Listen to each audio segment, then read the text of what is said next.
Hi there, my name is Kate and I'm an artist, and at the moment I'm creating my own deck, or trying to. I'm on the very long journey of that, and I'm doing a VR at the moment. This is for, the hashtag is, hang on, where is it now? Lockdownhelpers, and it's by the Whispering Well, Sandra at the Whispering Well. So my main helpers have been obviously the tarot and also my painting. Because I work for a living as an artist, I actually don't get that much time to do some creative work of my own. And one of those things has been, actually making my own tarot, which I've wanted to do ever since I was about 15 or so. So what happened was, actually it's kind of a long story, because the winter, I was pretty ill during the winter with just colds and sinus and things like that. And I was very unmotivated and very tired. So I was only, in fact, just getting back to work at the beginning of March, because I had had such a long period of, I was very tired. I'd say it was like a post-viral depression, that kind of thing. But also it had been a couple of years of pretty long struggle and work, 7 days. I work at the market and I was setting up a shop and all sorts of things. So this particular winter, with one cold after another and also migraines, and I didn't mean this to be a litany of illnesses, but I found myself sort of immobilized. So it was almost like this, the lockdown happened to me earlier, about a couple of months earlier. So during that time, I said to myself, come on, I have just got to move my hand, move my pencil. And at that stage, I wasn't even thinking creatively. I had no energy, literally no energy. So I had a tarot, I think the box is upstairs. It was the Tarot de Marseilles, and it's the one, I think it's Mary Packard. And they're lovely big cards. Now, I think I've actually got the original ones upstairs. So I just set myself the task of copying the cards. Now, these aren't in order, but I've done them on watercolor paper. And I ended up doing the entire major set of majors. And this is, to me, this is just basically copying and colouring in. But it was an amazing thing that happened to me while I was doing this. It was almost like I could, I got this kind of, I suppose it was like a whispering thing going on. I got inside the card. It was like pathworking, but it was more than that. And I just made friends. Gosh, the colours on that are very pale. I just made friends with them, and one of the cards that I was a bit creeped out by was doing the devil, but when it actually came to doing it, I loved it. I absolutely loved it. I mean, it was funny, and the funny little gremlins in there as well. So I chose the Tarot de Marseille because I wanted to make contact, I guess, with the very basic symbols. I didn't want to get put off by anything, that shouldn't be in the card. Well, what I'm trying to say is I was trying to simplify it down, pare it down. And I love the colours in this one, actually. So I did this, and each card took me 2 hours, and I would do my best to try and do as much as I could, and it actually took quite a long time. But when I could hold it in my hands like that, and I thought, wow, I made this, it gave me a win. It gave me that sort of feeling of, I've accomplished something. So the next task was then to actually get working on my own. Now, at this stage, I'd finished these, I think, in February. I'm not quite sure exactly. And I did show them in the group, the Hermit's Cave, Simon's group.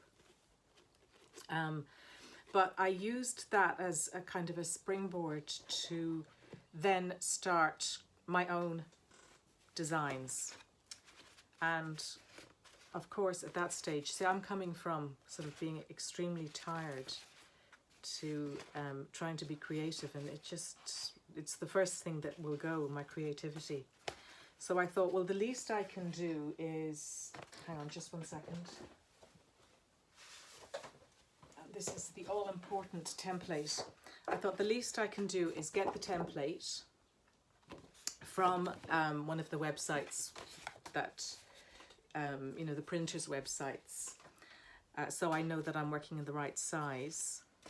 And I cut up some cards, some pieces of card, which is watercolour paper. And I'm actually looking for the Fool. I can't find it right now. But anyway, I started to work on the Rider-Waite-Smith, which is my tarot. It's the path that I follow. It's what I learned, although they weren't the first cards that I saw. It was the Tarot de Marseilles that were the first cards. But I started that, again, just to sort of get my hand moving. Actually, I think that I've put it somewhere else. So, after that, there it is. Just when you think you haven't got it. So I did the Pamela Coleman Smith version. And then I did the Magician. But while I was doing it, I was kind of, it's a strange thing. It's like a discipline. If you were telling a child, you want them to get interested in something, but you say, but not yet, you know. And I think that's what I was doing to myself secretly. So I, as I was painting it in, I thought, yeah, I've got some ideas about this. And then boom, I came up with my Magician. And I hope this is sort of coming out. It's probably better there, maybe if I do that. I just wanted the cards to have energy and life, and you know, I just thought, I don't care about, you know, maybe the hand isn't exactly anatomically correct or whatever, but you know, I started. That was the main thing. So once I started, I continued on, and again, I have put these all out of order. So we have the High Priestess, the Empress, and the Emperor. Okay. And I made a 1-minute video, and that's the Hermit. This is actually from the Sistine Chapel, the Face of God. And when I saw it, I went, oh, I want that one for my Hermit card. So anyway, I got up to the Wheel of Fortune, and I showed that little 1-minute video on in the group. Anyway, so that's what I did. I just turned to my art. And also what I had realized is over the past year or so, I had just gotten completely, I had just turned off my social media, and I'd really got quite isolated. So I was posting on Instagram, and I was doing a couple of tarot challenges. And then I saw there was a challenge, portraits, the portrait challenge. It was portraits for NHS heroes, and it was started by Tom Crofts, and then it was picked up by an artist here called Bernadette Doolan. And I just thought, oh, I'm going to do this. So on my Instagram page, I said, you know, I'll do a free portrait for the NHS in Ireland is called HSE. And again, that motivated me, and I was doing a portrait a day. I did that for a week. I'll just give you a couple of samples there. This was one, and then another one. I was meant to actually only do one, but I got so many requests, I ended up doing 6. But that was really amazing. And I think what it was the power of social media that enabled me to reconnect again to people. And it just fired up my creativity again, which was incredible. So I would have to add the tarot community into that, because that was really getting me back into the swing of things, to see what new things were happening, what new cards were available. And you know, I think without social media, I mean, I live with my family, so I'm never alone, which can be a problem too. But it was reaching out to like-minded people that was really important for me. And then also to get great feedback, because when I started to show my work, I thought, yes, I've got to keep going with this. So so my first pit stop was tarot, and then the portraits. And while being on Instagram, I met somebody called Heather, and her hashtag, or her, not hashtag, her @name is the Tarot Midwife. And she's a writer and an artist, and she was doing, I think she was doing something online, teaching people, you know, I think it was creative writing. But she started something up with the Enchanted Tarot, Enchanted Forest. There we go. And the idea is that you pick a card, and I picked the Devil. And I didn't actually, I sort of cheated. I didn't actually pick it out like, oh, that was the card. I chose it because during this lockdown, I actually had a devil experience. And, oh, excuse me, that's my cat. I have to let her out. Hang on. Go on.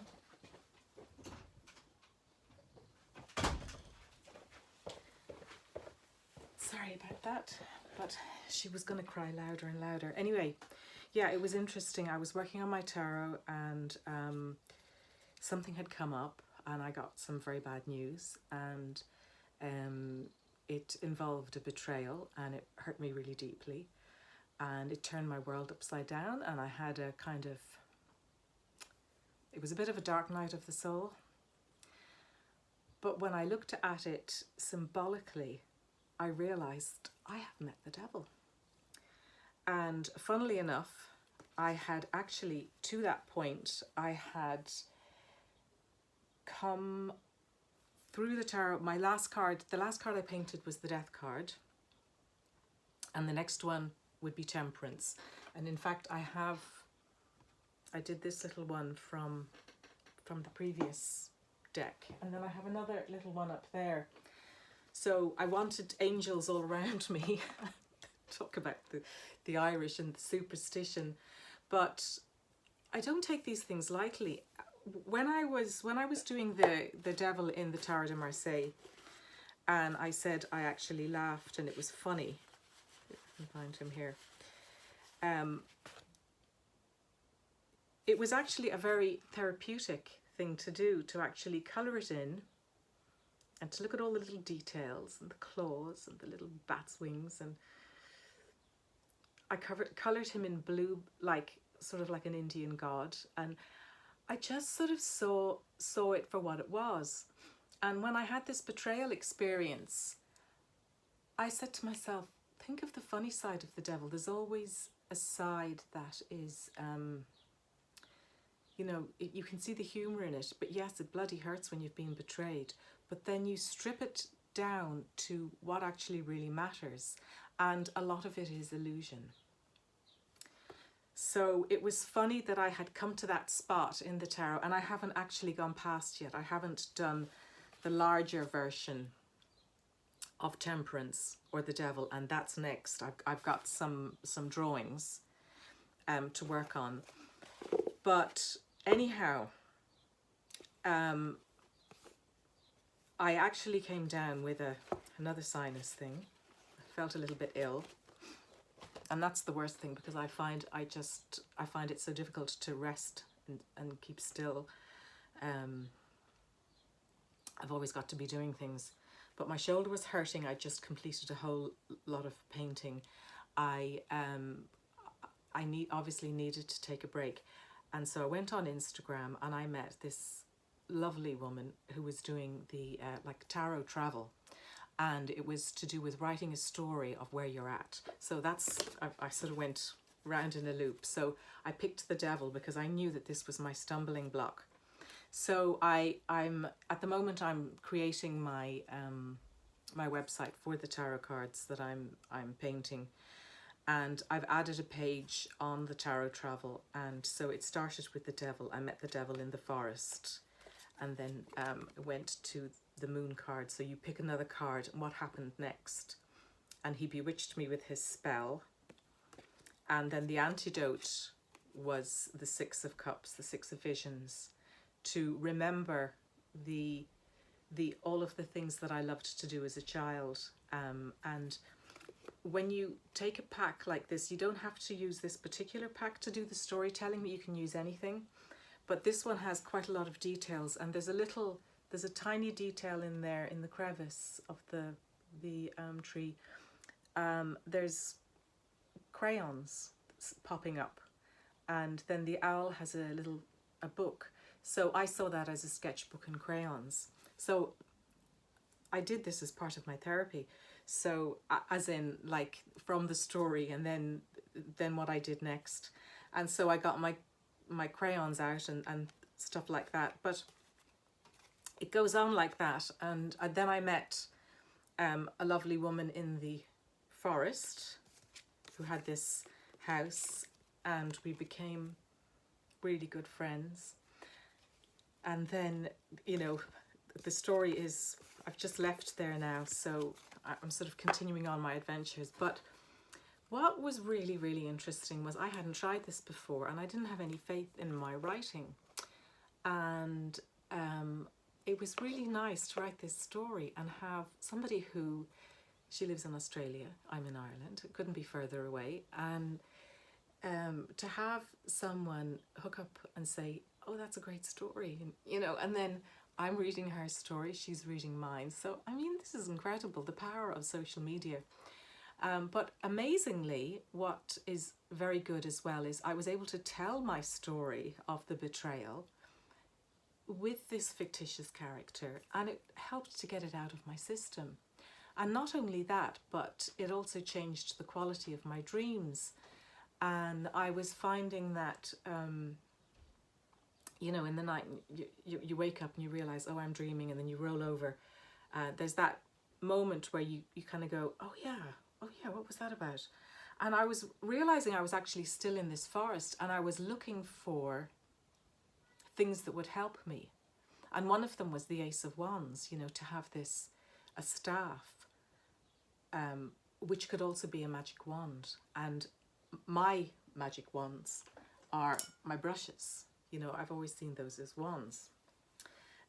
So I just thought, this is incredible. I've actually managed to completely colour my isolation, if you like, with, or populate it rather, with people and stories and, you know, a sort of a larger world inside me than actually exists outside of me. Because as an artist, I do tend to be quite isolated, working on my own in my studio and stuff like that.